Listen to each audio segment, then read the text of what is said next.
Alors dans cette vidéo, on va parler du triangle amoureux qui a fait le plus parler dans cette affaire. Et pour le coup, cette histoire aurait pu réellement mal tourner. Alors comme tu le sais, Kid Cudi a pris la parole à la barre des témoins dans le cadre du procès fédéral pour trafic S contre Sean Diddy Combs. Et en plus de revenir sur cette fameuse anecdote de la voiture brûlée, Kid Cudi a pu donner davantage de contexte à sa relation avec Cassie. Et à mon avis, son témoignage peut faire plus pencher la barre d'un côté que de l'autre. En tout cas, ici, je vais te donner tous les éléments, tout le contexte autour de leur relation. Yo tout le monde, ici c'est Chris d'Iconic et bienvenue dans un nouvel épisode d'Affiliated. Alors n'oublie pas de liker cette vidéo, parce que réellement, j'ai regardé les stats de mes vidéos, c'est assez catastrophique en termes de likes, je vais pas vous mentir, je fais des 7000 likes sur des vidéos qui font des 150 000 vues, tout ça, c'est pas terrible du tout, donc vraiment, je vous demande de liker, parce que ça donne de la force, c'est toujours cool pour l'algorithme, pour être plus vu, etc., etc.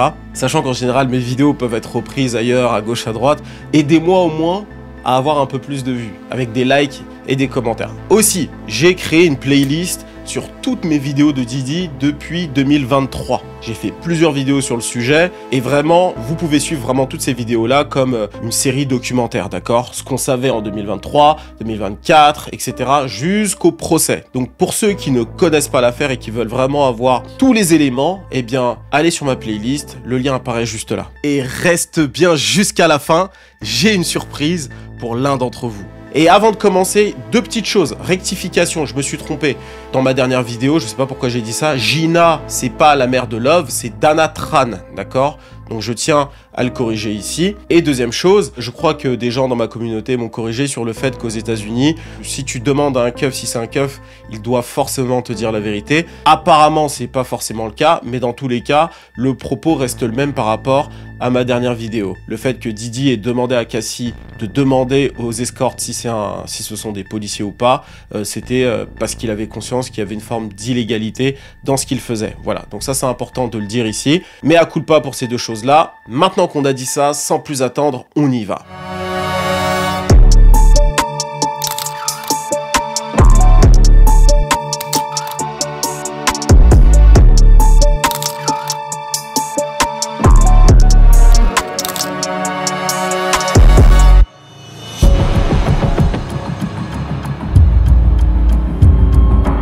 Le 22 mai 2025, Scott Mescudi, plus connu sous le nom de Kid Cudi, fait son entrée au tribunal du district sud de Manhattan. Le rappeur avance d'un pas sûr, désinvolte, une clope à la bouche, le regard tantôt au sol, tantôt droit devant lui, comme s'il ignorait volontairement l'attroupement qui l'attendait devant l'entrée. Perfecto sur le dos, t-shirt blanc immaculé, jean bleu clair, dégradé en guise de coupe de cheveux et anneau à l'oreille. Si on m'avait dit de dessiner la tenue type de Kid Cudi, eh bien ce serait celle-ci. Et d'ailleurs, moi à l'époque j'avais un peu ce flow là, tu vois, veste en cuir, perfecto, tout ça, t-shirt blanc, style un peu rockstar, tu vois, j'avais une veste All Saint. Eh mais d'ailleurs là je fais une vidéo où je parle de Kid Cudi, je vais pas la porter. Eh vous savez quoi, j'arrive. À l'ancienne! C'est une veste All Saints, grave fraîche tout ça. Vous validez ou pas? Vous me dites dans les commentaires si vous validez la veste. En vrai, je crois que je vais la mettre en vente d'ailleurs si quelqu'un serait intéressé par une belle veste en cuir, parce que je crois que...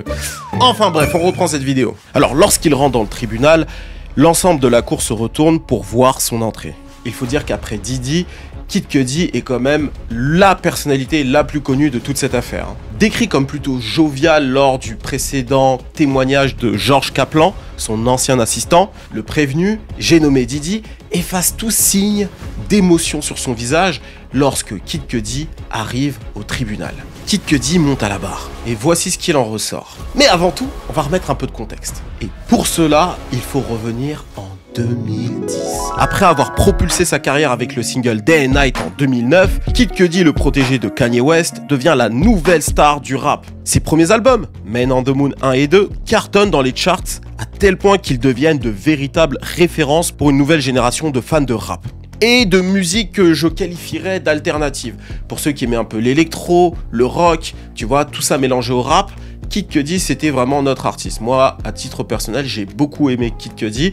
Je pense que c'est l'un des artistes des années 2010 qui m'a le plus marqué parce que il reflétait un peu le côté alternatif que je pouvais avoir, parce que j'aime bien écouter d'autres styles de musique et il savait très bien mélanger tout ça. Et cette dimension alternative avait bon dos dans cette période-là. Et Cassie surfait sur cette vague-là, enfin... Elle ne surfait dessus qu'esthétiquement puisqu'elle ne sortait pas de chansons depuis un bon moment. En fait, elle avait rasé ses cheveux sur les côtés, donc elle avait un côté un peu plus rockstar, et d'ailleurs c'était Diddy à l'époque qui lui avait imposé ça. Yo, Cassie, tomorrow, I want you to shave the side of your head. I was like, you're not about to do that, are you? She said, well, I mean, whatever Sean wants, I'm gonna do. Son dernier single en date était Official Girl, sorti en 2008.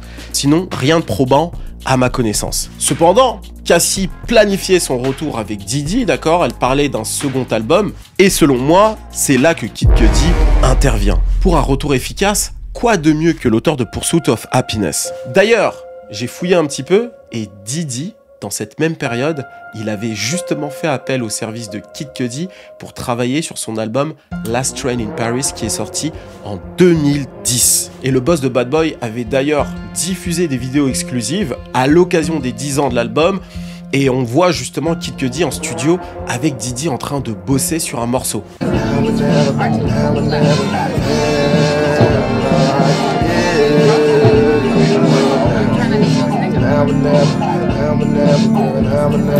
Kid Cudi raconte que Diddy organise le premier rendez-vous entre lui et la chanteuse. Les choses se passent très bien, le courant passe, et donc ils commencent à travailler ensemble à partir de 2010-2011. La vie artistique de Cassie est très instable, et c'est également le cas de sa vie sentimentale. Comme je te l'ai dit, avec Diddy, il y avait énormément de hauts et des bas. Des moments où ils étaient ensemble, et des moments où ils n'étaient pas ensemble dans la période des 10 ans. Et pendant la période que les choses se refroidissent avec Diddy, elle se réchauffe avec Kid Cudi. Il faut dire que la proximité du studio, ça ne trompe pas. Alors, je dis pas que c'est le cas pour toutes les artistes féminines. Je dis juste c'est le cas pour Cassie et Kid Cudi. Tranquille. Et finalement, en 2011, Kid Cudi et Cassie se mettent ensemble. Leur relation ne sera jamais publique, mais elle sera exclusive dans la discrétion. Vivons heureux, vivons cachés. Assez caché visiblement puisque les choses vont finalement dégénérer. J'enlève la veste là, j'ai trop chaud là, je vais pas pouvoir tenir toute la vidéo comme ça. Et donc, à l'approche des fêtes de fin d'année 2011, Kid Cudi raconte qu'il reçoit un coup de fil de Cassie en pleurs dans les environs de 5h30, 6h du matin. Diddy vient d'apprendre leur relation, il les foudrage. Et Cassie ne se sent donc pas en sécurité chez elle. Kid Cudi n'apprécie pas cette situation, il s'empresse donc d'aller la voir, mais par contre il se dit: comment ça se fait qu'il est encore dans le paysage? Ils se parlent encore? Ça le concerne encore le fait qu'on soit ensemble? Ça doit être de l'histoire ancienne normalement. Le chanteur raconte qu'il se rend chez Cassie, l'a récupérée pour l'emmener à l'hôtel Marquis Sunset, histoire d'être mise en sécurité loin de chez elle. Là-bas, il reçoit un autre coup de fil impromptu. Il s'agit de Capricorn Clark, l'assistante de Diddy, une pote de Cassie qui l'appelle au bord des larmes pour lui dire que Diddy est à côté de chez lui. Il explique que Diddy l'aurait obligé à venir avec elle et qu'il l'attend chez lui. Donc tu t'imagines un petit peu, Kid Cudi est allé entre guillemets mettre à l'abri Cassie et pendant ce temps-là, t'as son oppresseur qui se rend chez le sauveur entre guillemets. Alors forcément, il pète un câble, il rentre dans sa Porsche et démarre en trombe. Alors à partir de là, il y a plusieurs versions parce que voilà, toutes ces informations-là, je les récupère à gauche à droite de gens qui ont été dans le tribunal et qui ont recueilli les propos de Kid Cudi. Apparemment, il aurait appelé donc Diddy et il lui aurait dit « Motherfucker, t'es chez moi ?» Et Diddy lui aurait répondu très calmement « Ouais, je suis chez toi, je veux juste te parler, like a grown man. » Bon, il a pas dit like a grown man, en tout cas, c'est pas ce qui a été rapporté, mais c'est exactement ce qu'il aurait pu dire. « Like a grown man, playboy. Yeah, yeah, yeah, yeah. Take that, take that. » Et quand il rentre chez lui, c'est là qu'il a une grande surprise. On est clairement sur un coup de pression, sur de l'intimidation. Il se rend compte que toutes les caméras sont désactivées et retournées. Les cadeaux de Noël sous le sapin sont ouverts et son chien est enfermé dans la salle de bain, ce qui a par ailleurs traumatisé le pauvre animal. Voyant le désordre causé, Kid Cudi a rappelé Diddy, il voulait aller le voir. T'es où? Vas-y, viens, on se rejoint. Tout ça. Et Diddy, apparemment, il avait aucun problème avec ça. Il était OK pour venir le voir. En même temps, Kid Cudi, c'est pas forcément le profil qui fait peur. Par contre, Diddy, lui, j'en dirais pas autant. Donc, il était prêt à confronter Kid Cudi. Et d'après ce que j'ai relevé aussi, il serait sorti de chez lui et se serait lancé à la recherche de Diddy. Donc, en gros, le point de rendez-vous se serait fait ailleurs. Après quelques heures, il revient à ses esprits, il se calme un petit peu, et là il se dit que les choses peuvent réellement dégénérer, donc il décide d'arrêter de parler à Diddy, il contacte les autorités pour prévenir qu'il y a des gens qui se sont introduits chez lui. Il a porté plainte. Alors par contre là, on n'a pas l'info s'il a donné le nom de Didi ou non.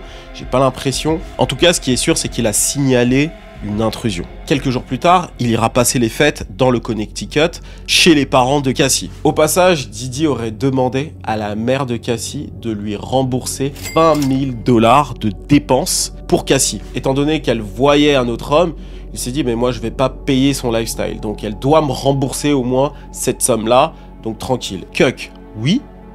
Pigeon, non. Et la maman de Cassie lui a vraiment remboursé cette somme. C'est une dinguerie. Je me demande d'ailleurs si c'est pas Kid Cudi qui a payé. J'en sais rien. Et d'ailleurs, hein, pour s'assurer que la mère de Cassie lui rembourse les 20 000 $, il aurait menacé de dévoiler 2 sextapes, hein, et qu'il ferait du mal à son nouveau copain, etc. Et au moment où elle a témoigné ça, je ne pense pas qu'elle ait cité le nom de Kid Cudi, en tout cas pas dans mes souvenirs. Mais aujourd'hui, on sait qu'il s'agit du rappeur. Très peu de temps après les fêtes, Kid Cudi et Cassie mettent fin à leur relation. Oui, ça n'a pas duré très longtemps. On pourrait croire qu'à partir de là, les choses se sont calmées, mais pas du tout. Le meilleur reste à venir. Le meilleur... je suis ironique. C'est la pire des choses qui est arrivée pour Kid Cudi, je pense. Le 9 janvier 2012, il reçoit un coup de fil de sa dog-sitter pour lui dire que sa voiture a pris feu. Il se dépêche de rentrer chez lui pour constater la chose, et effectivement, il voit sa voiture en feu. Et lorsque le procureur fédéral lui demande sa réaction à ce qui s'est passé, il répond qu'il a dit « What the fuck ?» Et là, tout le monde a explosé de rire dans le tribunal, à part Didi qui est resté impassible. Les photos de la voiture endommagée ont été prises par son ami Chip the Ripper. Elles ont été partagées au tribunal, sous tous les angles. Kid Cudi explique qu'une bouteille de cocktail Molotov a été retrouvée juste à côté de la voiture, et que l'un des dégâts notables, c'est la déchirure juste en haut de la voiture pour pouvoir faire passer le cocktail Molotov. Et au vu des dommages causés sur la voiture, elle était irrécupérable. Et là, le procureur lui a posé des questions vraiment de procureur. Est-ce que les dégâts sur votre voiture étaient présents avant l'appel du dog-sitter? Non. Ensuite, elle lui demande, pensiez-vous que c'était accidentel ou intentionnel? Intentionnel. Clairement, il se dit que c'est un coup de Didi. Mais moi, ce que je ne comprends pas, c'est que justement, le fait que les deux se soient séparés, normalement, les choses se seraient calmées. Mais pas du tout. C'est là que je me dis qu'on n'a pas toutes les informations de ce qui s'est passé dans cette période-là. Peut-être qu'il y a eu des interactions avec Didi, des choses qu'il n'a pas voulu révéler au tribunal, j'en sais rien. Mais c'est quand même bizarre que ça soit à ce moment précis qu'ils se prennent un cocktail Molotov, sachant que dans la période des fêtes, il les a laissés tranquilles. Après, tu me diras, c'est pas une période qui a duré très longtemps, entre le moment où Didi s'est introduit chez lui et le moment où il s'est pris le cocktail Molotov. Hein. Donc on compte quoi, 2 semaines à peu près? Donc ouais, peut-être que ça répond à ma question. Et il avait encore le seum, je crois. Bon, après je dis ça, ça n'a pas été prouvé que c'est Didi. D'accord? Mais à ce moment-là, Kid Cudi se dit « Ok, là ça va beaucoup trop loin, je commence à perdre le contrôle sur cette situation. Je sens qu'on est rentré dans un engrenage qui va potentiellement nous emmener extrêmement loin à faire des choses extrêmement graves. C'est déjà très grave ce qui s'est passé, donc il faut absolument que j'aille à la rencontre de Didi, que je lui parle et qu'on règle nos différends. » Et c'est là que le manager du rappeur de Cleveland va contacter D-Rock, la sécu de Didi et le meilleur pote de Biggie, pour qu'ils organisent un rendez-vous. Et tout ça se passera au Soho House de New York. Et ensuite, le procureur lui a demandé que faisait Didi au Soho House. Et à ça, Kid Cudi a répondu, il se tenait là, comme un super vilain dans un Marvel. Et là, encore une fois, tout le tribunal a éclaté de rire.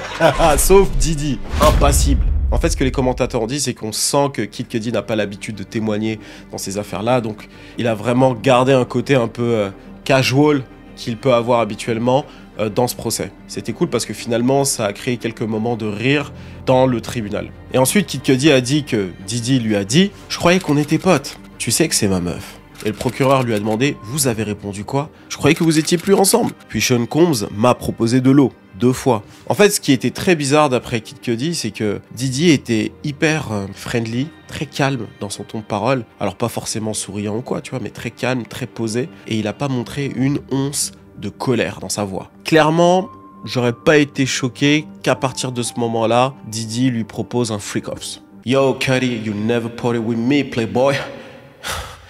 Take that, take that. Et Cassie les a rejoints et le procureur a demandé qu'a dit Cassie. Et parmi ce qui a été rapporté, Cassie a juste dit que nous étions tombés amoureux et que c'est des choses qui arrivent. À la fin de l'échange, les choses se sont apaisées entre eux, ils se sont levés et se sont serrés la main. Et après ça, Kid Cudi lui a dit du coup, on fait quoi pour ma voiture? À ça, Didi lui a répondu ta voiture? Je vois pas de quoi tu parles. Bon, Kid Cudi ne l'a absolument pas cru, mais bon, il a pas voulu insister, il s'est dit, hey, tu sais quoi, c'est terminé, je suis plus avec Cassie.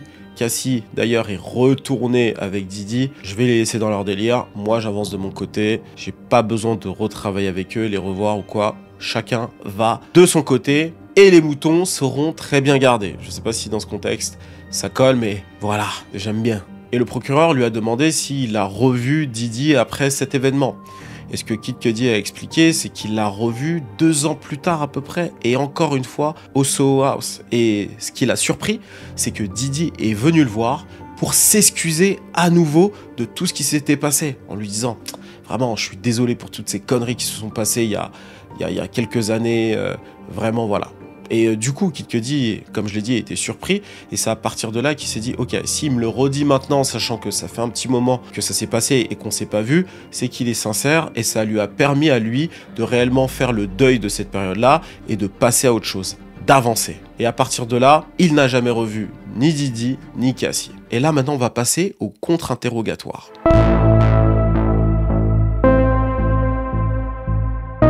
Ce contre-interrogatoire va être fait par Brian Steele. Alors, Brian Steele, c'est l'avocat qui est prêt à aller au trou pour ses clients.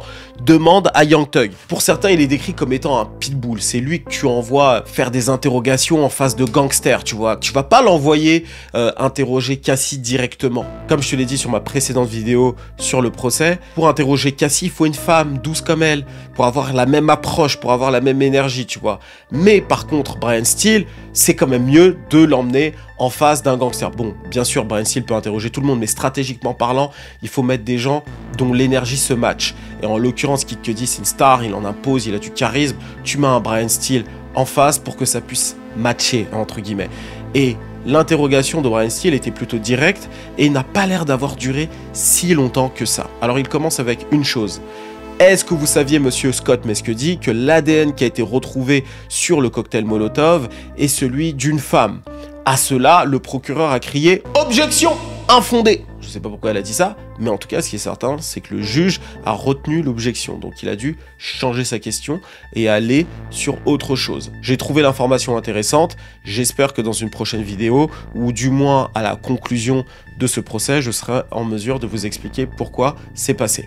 Enfin bref, je reprends. Brian Steele lui a demandé « Est-ce que Mademoiselle Ventura vous a dit que c'était fini ?» À ça, Kid Cudi a répondu « On a juste arrêté de se parler. » Et donc en fait, il n'y a jamais eu une décision concrète d'arrêter entre les deux. Et ça, c'est assez troublant. C'est presque comme si, et ça on va le voir un peu plus tard, Cassie s'est remis avec Didi et a juste décidé d'ignorer Kid Cudi, quoi. Et donc Brian Steele a dit ensuite « Vous avez dit à cette honorable cour et à ce jury qu'elle s'est jouée de vous. » Kid Cudi a répondu « Oui. » Et ensuite, il a dit, elle s'est jouée de vous, vous en aviez aucune idée. Aucune. Alors, ce qu'il a voulu établir ici, concrètement, pour les jurés, c'est que Cassie a joué avec Didi et avec lui.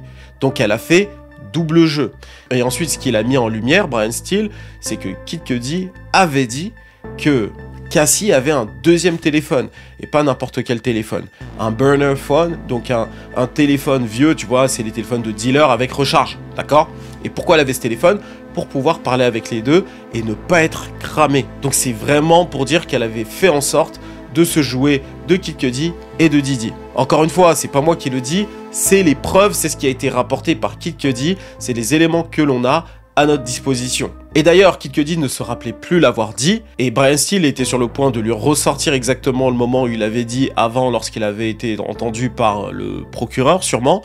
Et à ce moment-là, il a coupé court en disant « Écoute, si je l'ai dit, je l'ai dit. » Et là, le tribunal a encore une fois éclaté de rire.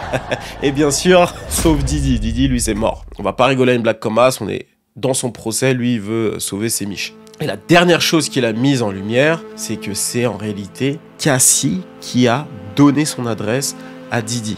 Alors, c'est vraiment une dinguerie, mais en vrai, on sait pas. Soit Didi lui a mis la pression, ce qui est certain, soit elle s'en fout. Mais je pense qu'elle avait la pression. Il lui a dit, vas-y, tu me donnes l'adresse, etc. Menace, comme d'habitude, sextape, et elle lui a donné l'adresse. Alors, maintenant, le seul truc que je ne sais pas, c'est est-ce que Cassie avait dit à Kid Cudi que c'est elle qui lui a donné l'adresse, ou alors elle a caché ça et qu'il l'a appris un peu plus tard.